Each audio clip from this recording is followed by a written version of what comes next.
pussy. This podcast contains mature themes, questionable humor, and explicit language. Listen with discretion. Please take care. Dialogue over drama?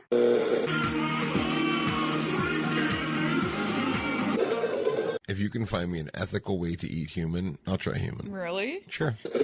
Even like the Mama C, Mama Saw Microsoft? You know, Santa Claus has nothing to do with this. Fuck Santa Claus.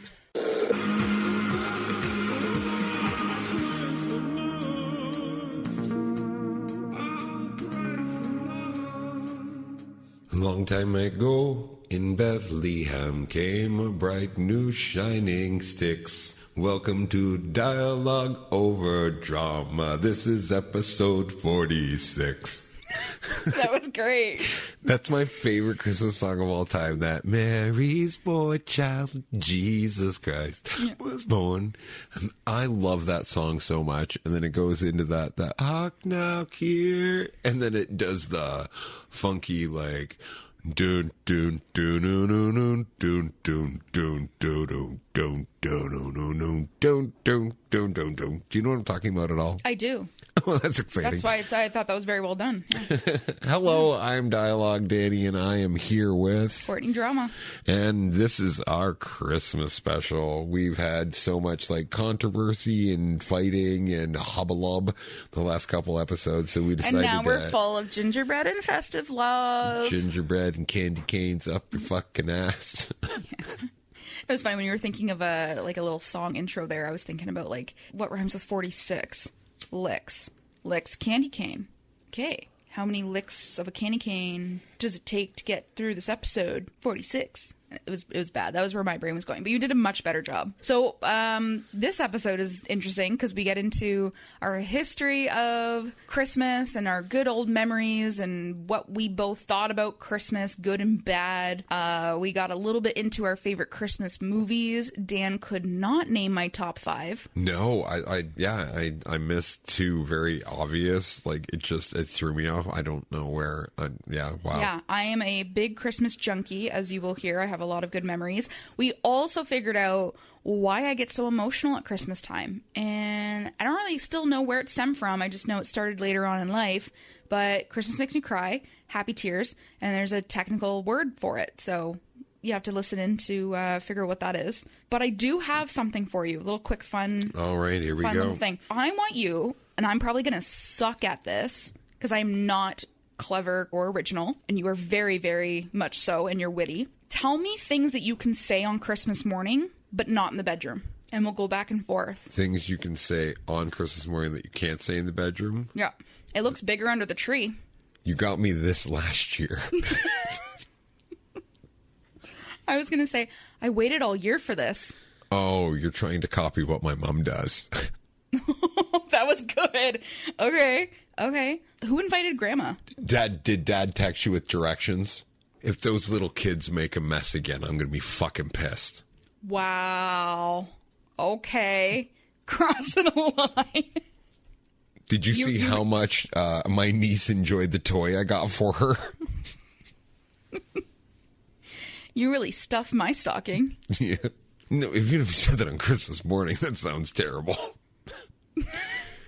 I'm pretty sure I have said it because like my mom would like always put our stockings out. We'd open our stockings first.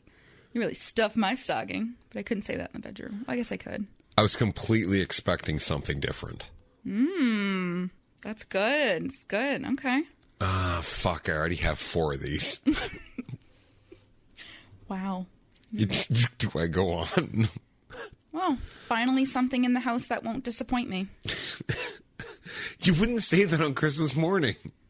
There's no way you would say that on Christmas morning. Maybe in my head. Oh, Yahtzee 3 years in a row. Did you see what she gave him? Oh my Lord. See? Isn't that fun? Yeah.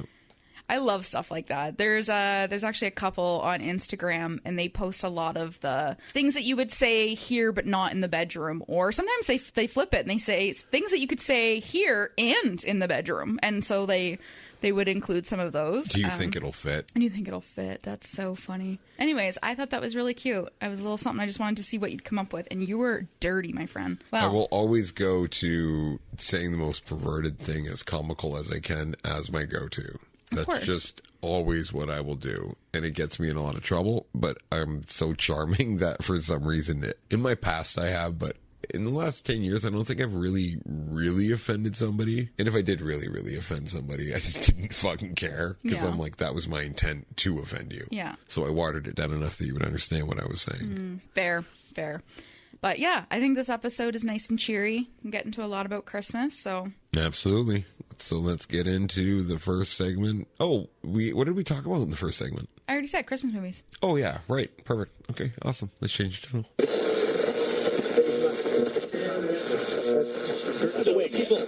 I don't want Santa Claus getting credit for my money that I spent or the thinking of it. I don't want them being good because Santa Claus is watching. No, fuck you. I made you. You have food in your mouth because I fucking put it there. You know, Santa Claus has nothing to do with this. Fuck Santa Claus. And think of about 14 different moments where the Niners could have won. One of the fun things about us with Christmas movies is my favorite Christmas movies are not the traditional Christmas movies.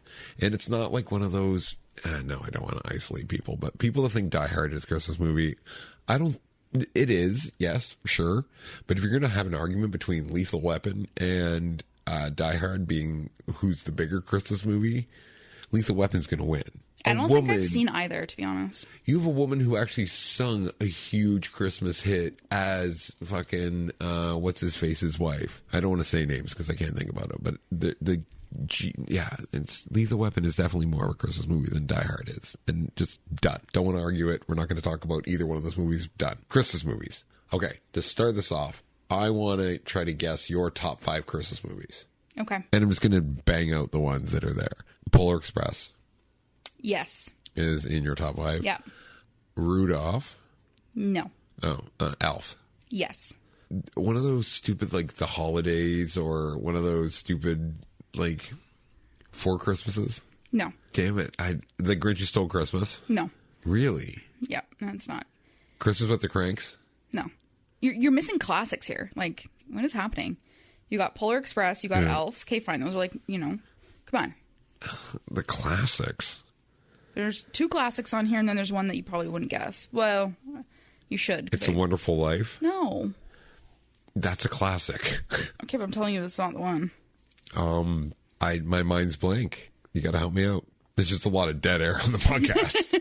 Christmas Vacation. Oh, right, of course. A Christmas Story. Oh, of course. How the fuck did I not think of either one of those? I do not know. And the last one is Jack Frost. Oh, right. Jack Michael Frost. Keaton. Beetlejuice. Right. Yeah, so those are my top 5. Weird. Yeah, you know what? I don't know why Christmas Vacation and Christmas Story just left my brain. I don't know. They both have the word Christmas in it. Like, it couldn't be any more obvious. What about you? Crazy. What are your top 5? My top 5 Christmas movies. The Ref is definitely one of my top 5s. Because I don't think I could guess them. That's why I'm asking. Yeah, with Dennis Leary. Oh, actually, I guess I could guess one. Gremlins? Gremlins, yeah, but even then, I just like Gremlins. Like, it just happens that it's set in Christmas. Like Scrooged. Scrooged is a really good movie. I like Scrooged. I like the Muppets Christmas Carol, but it's kind of where it stops for me. Like, I'm not like you know me. When it comes to Christmas movies, like, this is where I get so frustrated. Like, I think Christmas movies can be done in 5. Like, you have, oh no, am I going to make it home for Christmas? Mm-hmm. That's the first movie. They do, just so you know. 2, Santa, something happened at the workshop. We got to figure it out. Spoiler, they do. Someone leaves their small town, becomes rich and famous, and can't find love even though they have all the success in the world. Comes back, meets the girl/guy that they didn't want. From their hometown. And they fall in love and then have a good Christmas together. That's the hope of the movie. Spoiler alert, they do. I get it. Like, there is very much the same storylines in a lot of Christmas movies, and I think for me it's the ones that, like, for sure stand out. To me, Jack Frost, there's no, I'm trying to get home for Christmas. No. He's on the road as a musician, gets in a car accident and fucking dies.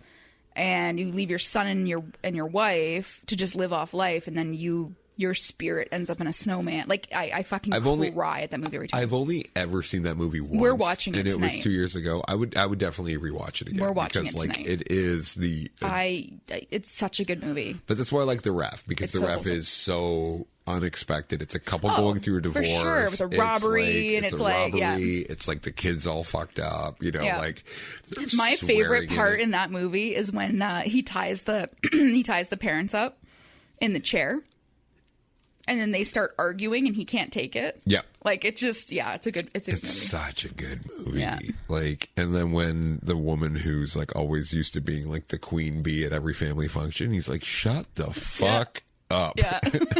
What kind of a doctor are you? you- But yeah, I enjoy those kind of movies that are just off the cuff, because like, we'll get into the other one. Like, Christmas to me is just very different. Like, well, it's actually probably normal to most of the world, the way I view Christmas. And then, but yeah, so it's hard to relate to those kind of movies. Like, I love that people enjoy them. I love that you enjoy them, but there's only so much you're going to get out of me where I'm like, it'd be like me playing the same cover song for you and being like, check out this band, do this cover. You'd be like, cool. I'm like, check out this band, do this same cover of the same song. Be like, cool.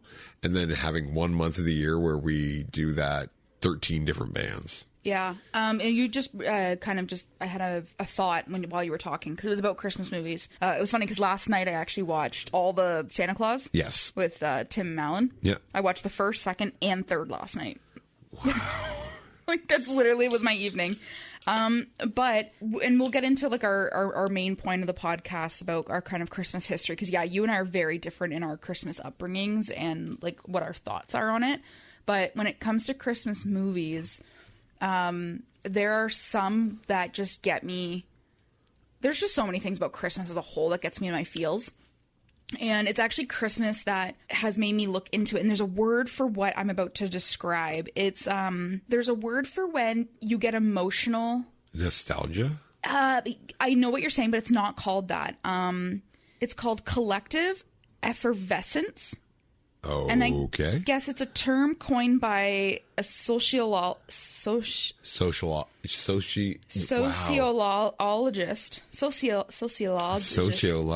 I'm totally going to click And that. basically, it's the intense energy and harmony. Harmony was the key word.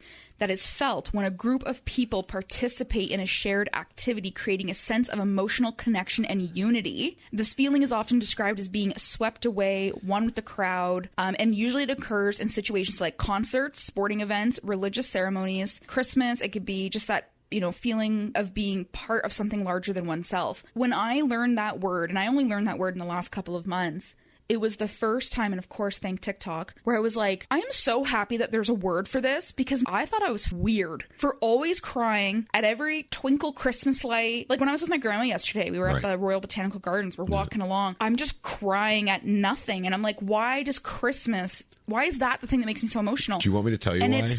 I'm going to tell you why. Because of No, I'm going that. to totally explain that, okay? A little weird Christmas history. And in order to do so, I'm going to have to change the channel.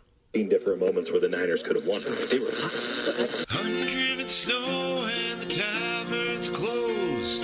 Won't be no Santa or his cherry red nose. Going home with only cats to greet me. Hopes there'll be some treats under the tree. So collective effervescence. Oh my God. I'm 100% very happy that you have that feeling.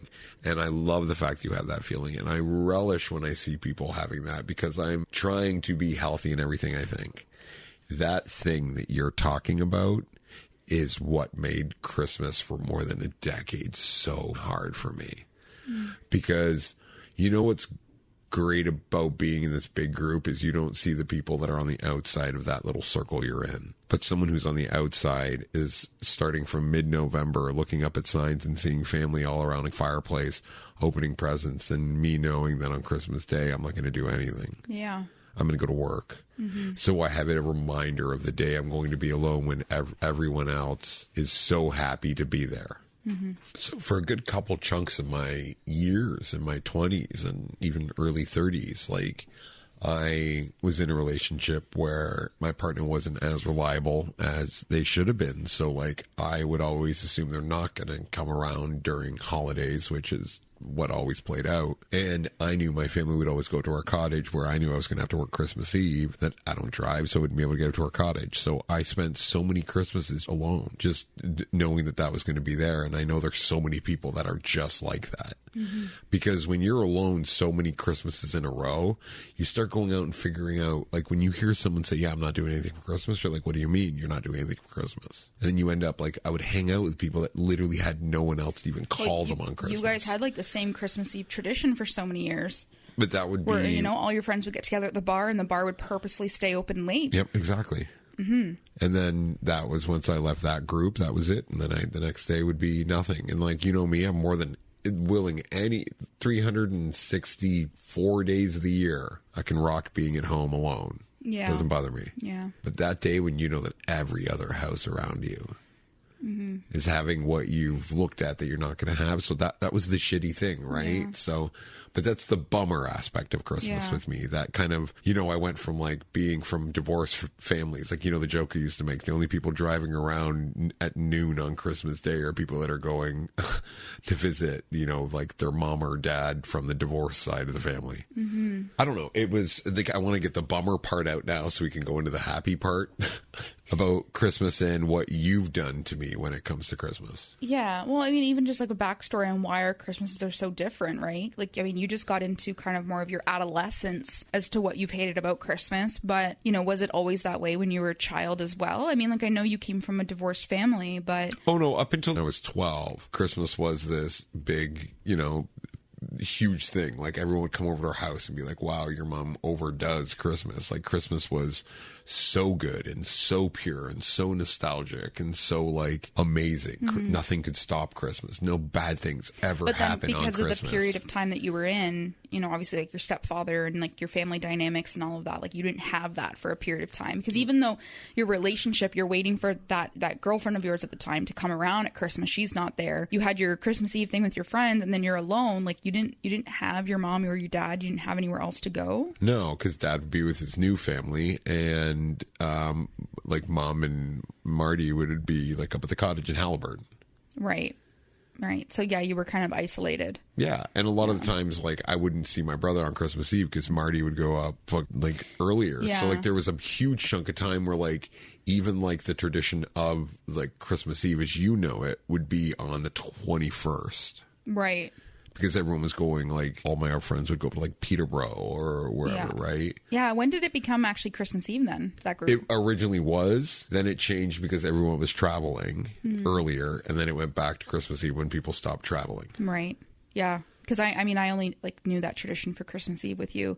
And we did it for a few years in a row. And then, again, I think at that point now, well, that bar no longer is under the same ownership. And people move on. They get married, have kids. Now they have more extended family to go see on Christmas. So it is a shame that ended. But, I mean, it was a really good ride. That bar was there because, the majority of my friends lived within 4 minutes of that bar. It just was for, convenient. Like, more than a decade. And it was also the ownership it was under, though, was willing 100%. to stay open. Yeah. So all that changed. But, yeah, no, it was a good run while you had it. So good to know that you had still a decent Christmas experience as a child. For me, it was like same thing. Like there was always family dinners, and it was multiple of them, and you had a breakfast and a dinner and a lunch and then a Boxing Day thing and then a this and a that. And there was always just like traditions that we had as a kid, you know, just decorating the tree together as a family. And every year my sisters and I got to take turns, and my dad would actually physically like lift us to put the topper on the tree. And then there was always just like the baking. And you should tell your dad it's your turn this year that he should lift you up. I think I could lift him up to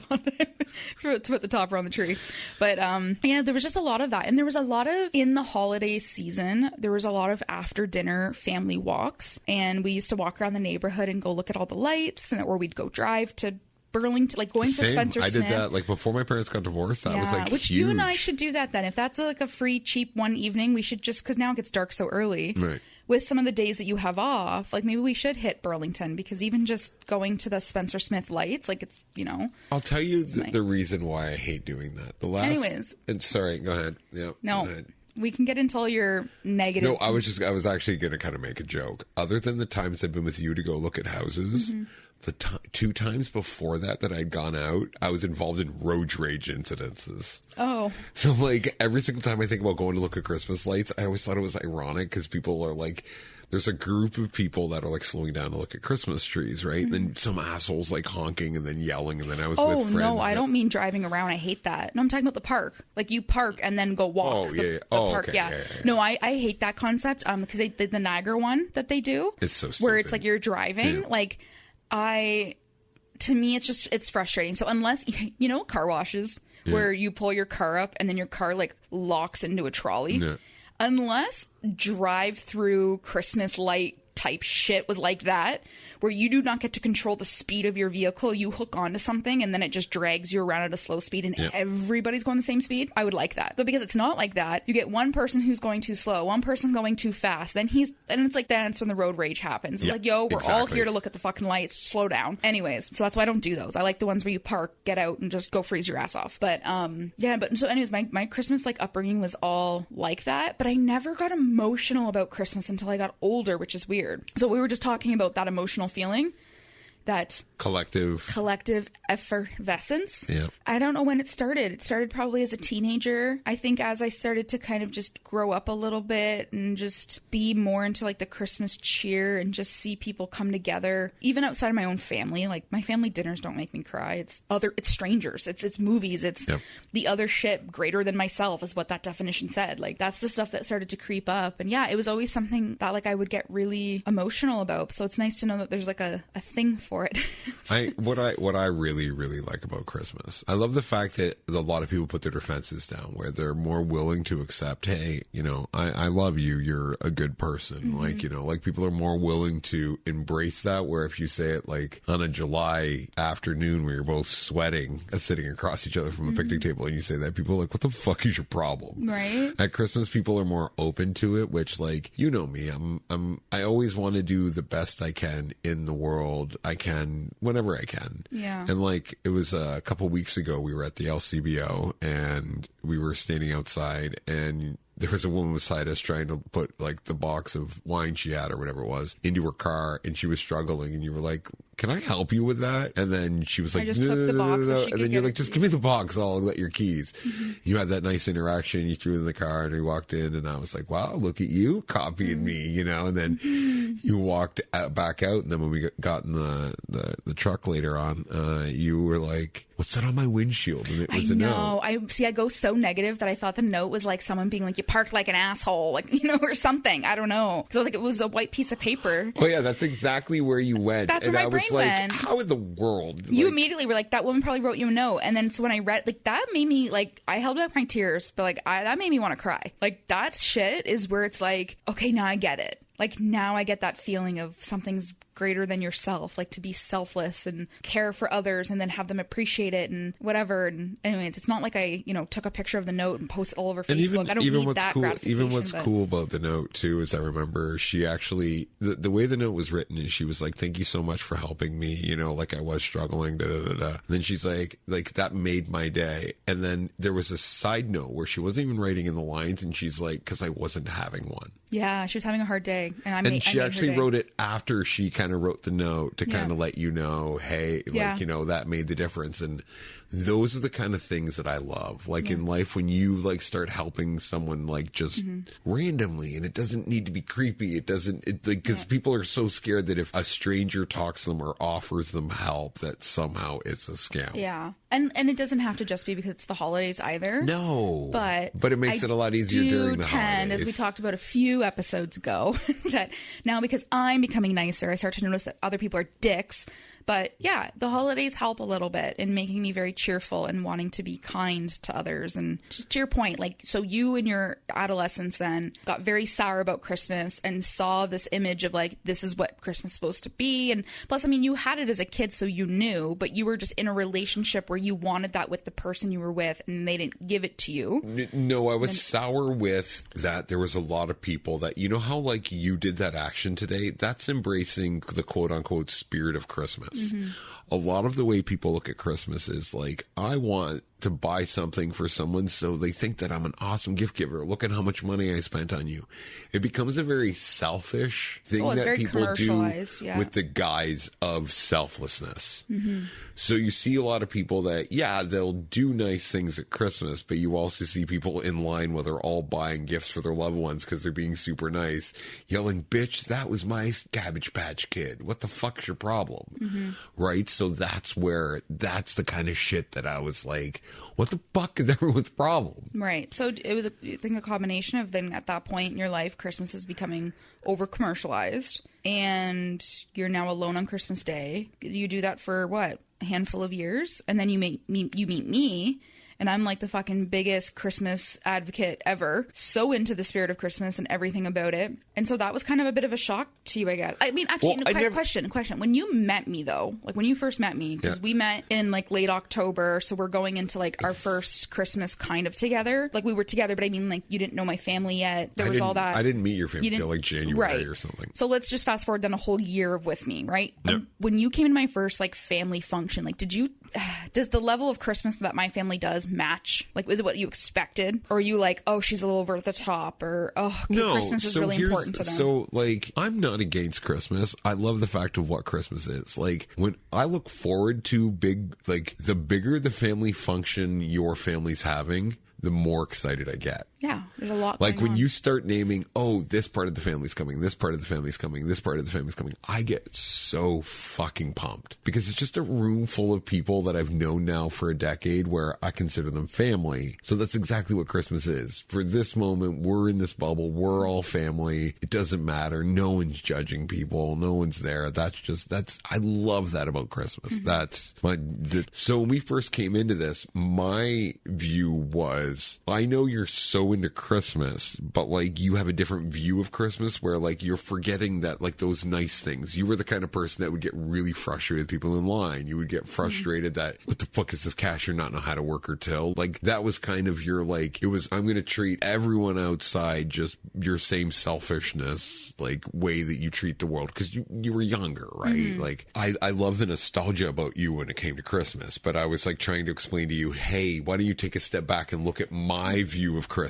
But there was never like, I hate Christmas. Like I'm never You weren't, I hate Christmas. You just made it very clear on how you felt about Christmas and where your history of Christmas came. So I definitely became empathetic of that. But now I'm over it. Ever since you said years ago that I'm the one that has made your Christmases better. Oh, 100%. That I'm like, fuck you, I don't give a shit about your history. Your Christmases with me of the last 12 years are the way they are. And they're just going to keep getting better. So you're going to love Christmas just as much as I do. Well, when you look at the mirroring thing where like, I remember that I said to you that I'm like, you love Christmas so much. I'm just like blasé. I don't care. Cause like I would decorate in my old apartments. Like there was no point for me to do it because I knew I was going to be alone. I don't give a fuck. So when you're like, I'm going to do it, I'm going to lean into what you love. Like that's what I'm doing for you as a partner. And because I enjoy that about you, you even allowed like my weird sense of style now that you've been with me for so long to incorporate even inner Christmas stuff. Yeah. So like I'm going to lean in and going to be your biggest cheerleader. And I even remember saying to you, I'm like, I know how I can get into the Christmas spirit. It's just listen to good Christmas music because I love Christmas music.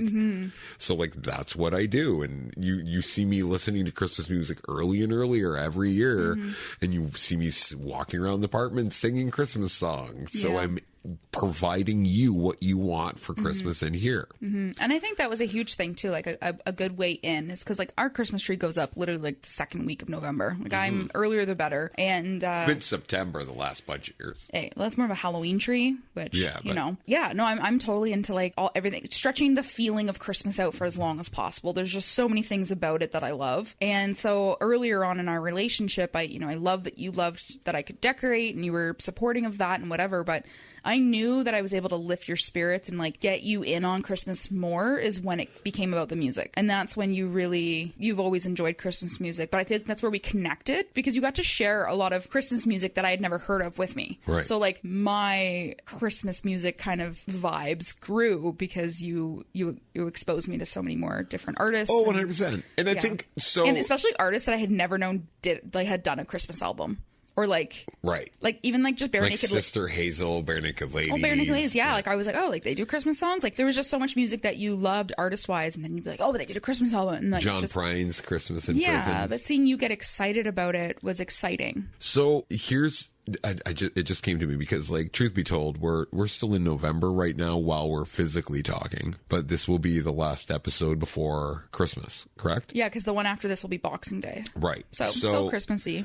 I'm trying to get into the Christmas vibe. We've been listening to Christmas music all day. We've been talking about Christmas all day. We went Christmas shopping today. So, like, we're in a Christmassy mood already. But one of the things that I just kind of put two and two together that screams my idea of Christmas, one of the things other than you that really excites me about Christmas, and you see me come home, and then even when we're out shopping, I'm a bartender. So when I talk to some of the customers, I find out those guys that are going to be alone at Christmas or don't have a big family, or just, you can tell they're guys where coming to the bar is a huge chunk of their life. It's part of their schedule. It's like we're his best friends at this point.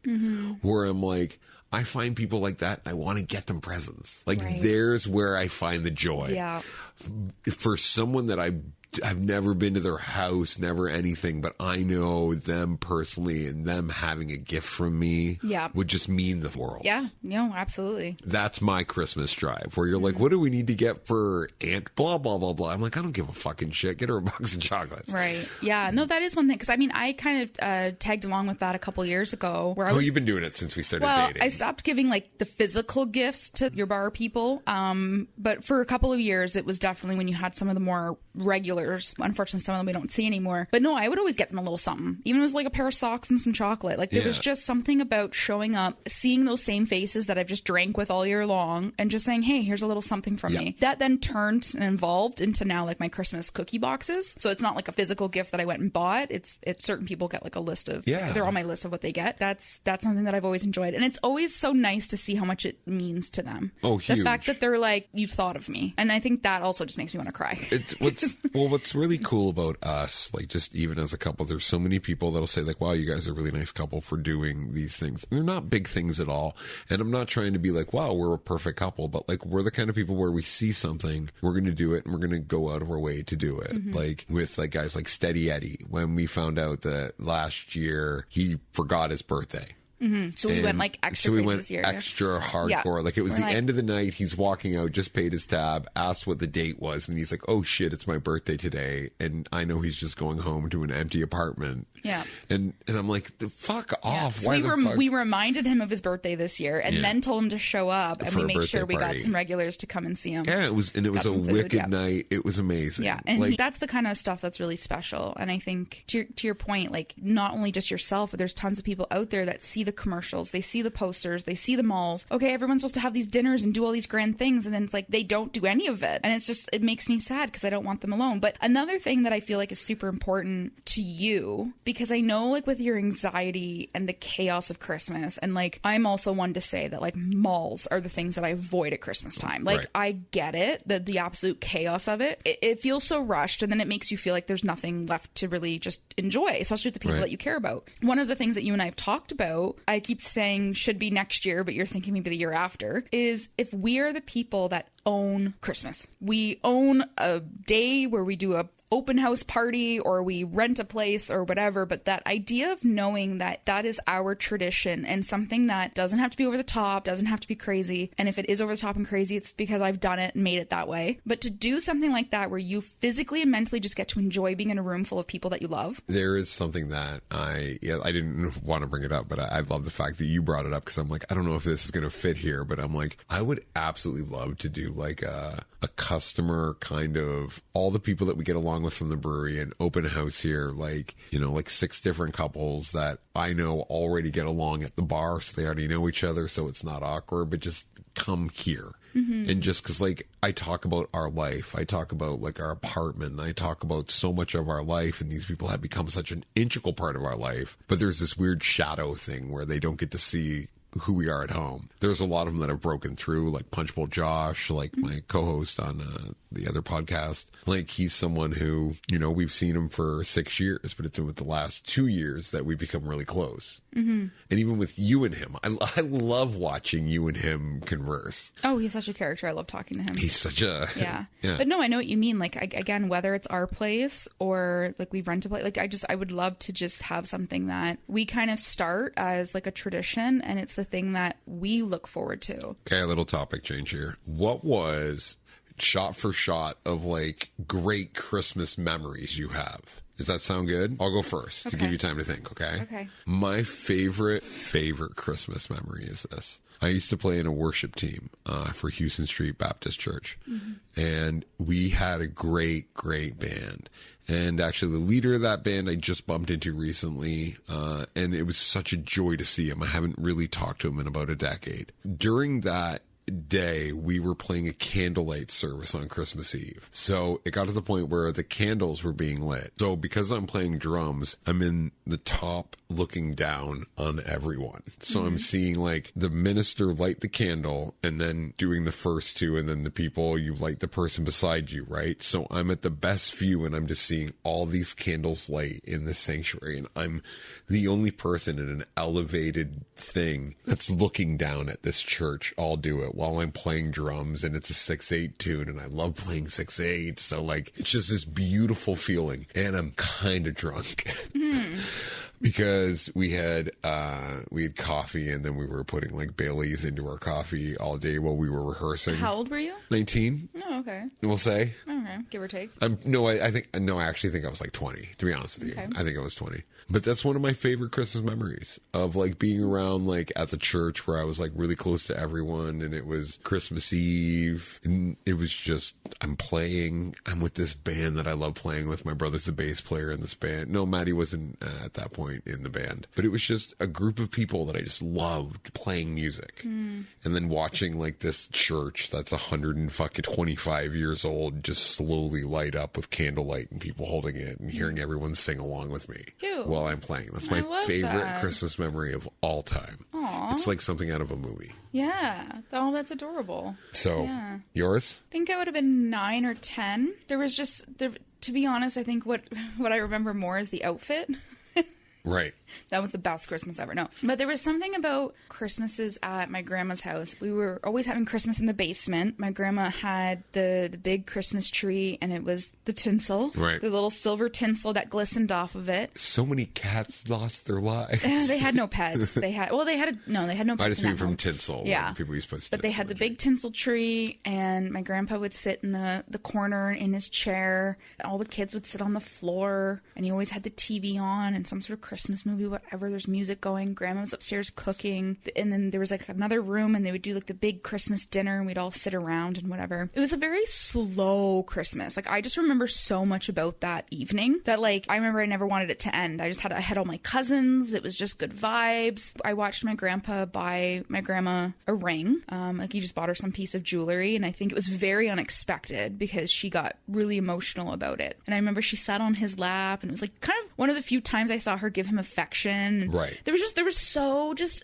so many moments about the kind of gifts I got, or the music that my grandpa had playing, and just like the whole smell of the room, because he always sat in his chair and smoked cigarettes too. So It was like, there's just so much nostalgia about. I do have a very cool Christmas that I had. I used to work at a wine shop. It was a brew on premise shop, and there was a dude that called in, and he was a truck driver, and he got stuck in a snowstorm, and he had to get wine for Christmas evening because he was hosting his whole family there. He didn't have a way to come and get his wine because he was going to be rolling in way past the time due on Christmas Eve that we'd be closed. And he's like, I won't be getting it until 11 o'clock at night on Christmas Eve. And I said to him, I'm doing nothing on Christmas. Do you want to meet me at the shop and you can bottle Christmas morning? Like after you open Christmas presents and everything. And he's like, no, that's insane. I'm like, I don't mind doing it. It'll give me something to do on Christmas. And so I went in, and I didn't let my boss know because I thought he would have been like, fuck you, no, you're not doing this. So I didn't clock the time. I didn't even punch in. I went in, he fucking came in, and I asked him if he was buying new bottles, which he was. So before he even got there, I bottled all of his wine, so all I need to do is pull up, reverse in, and fucking go. Like, he talked to me for a little bit. He's like, why would you do this? And I'm like, oh, my mom's up in Halliburton. I needed to work the shop last night. You know, just like, I didn't give him the... Because The I'm sob fucking... story? Yeah, I'm not going to give him the sob story. Because I'm lonely, please invite me over for your dinner. No, but he spent a good 10 minutes just talking to me, and he was someone that I kind of knew, and we just talked about like the trip he just took and the snowstorm, being a truck driver, and he talked to me, and then he gave me a $50 tip, which was super sweet. And that was one of like you could see the relief in his eyes. He was just like, I don't want to let my family down. I don't want to do this. Like, it was something they just wanted to get done, and it was just doing something for someone on Christmas Day. So That's very sweet. And you... It would have been last year when I went to my sister's place and you weren't... I think you had hurt your foot or something. You hurt your foot. You weren't feeling well. So I went without you. But we went up to her place and we did like the Christmas tournament. Yeah. And just being in matching PJs with my sisters and playing all the little stupid minute to win it games that we did. And she baked cookies and it was awesome. It was just really, really cool to just spend time with them. And it was just fun. But we're doing pretty much that this year, but including my parents. So it'll be nice to have actually more of a proper tournament and get you in on some of these games. So I think this year will definitely top in the memory bank of like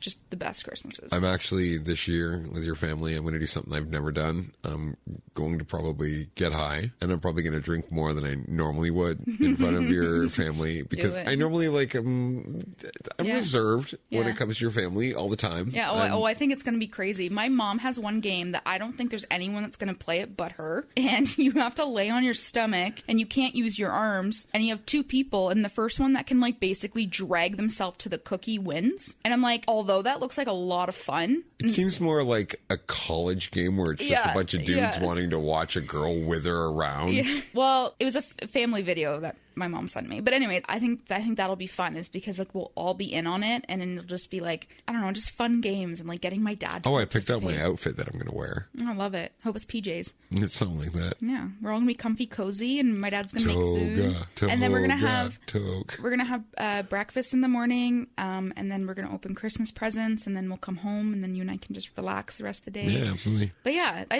those are some nice kind of Christmas memories. So one of my favorite Christmases. We're just gonna keep going. No, I'll just give you my. I was last like, I have one. no more, but you can go ahead. Okay, I'll give you another one. When I was working at the rehab facility, I asked what was going on at Christmas, and they had booked people that normally don't work because they drew the short straw to work, and they're all miserable about working. And I'm like, well, I'm not doing anything.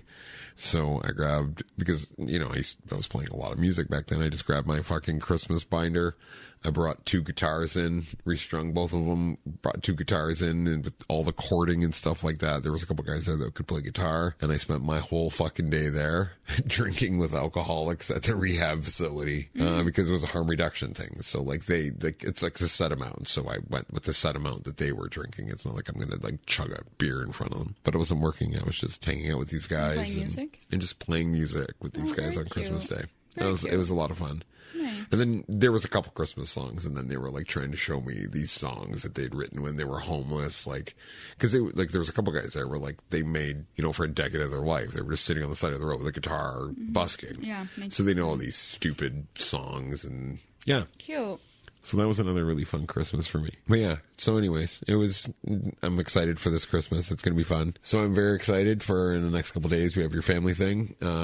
So it should be a lot of fun. Yeah, it'll be Christmas. I hope everyone that's listening tells your family about Dialogue Over Drama, and just being like, hey, I listened to this wicked podcast, so you should subscribe too. That would be a good Christmas topic this year to talk about. Don't talk about Donald Trump. Don't talk about Carney. Talk about Dialogue Over Drama.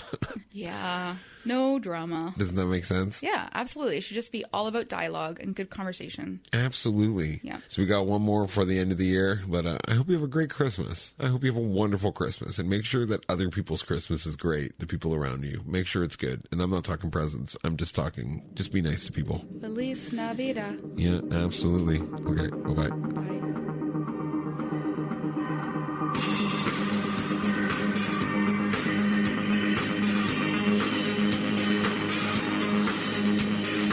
Dialogue Over Drama is recorded in Stony Creek, Ontario. Original music provided by Allegories and Jesse James and the Medicine Show. This has been a Dialogue Over Drama production.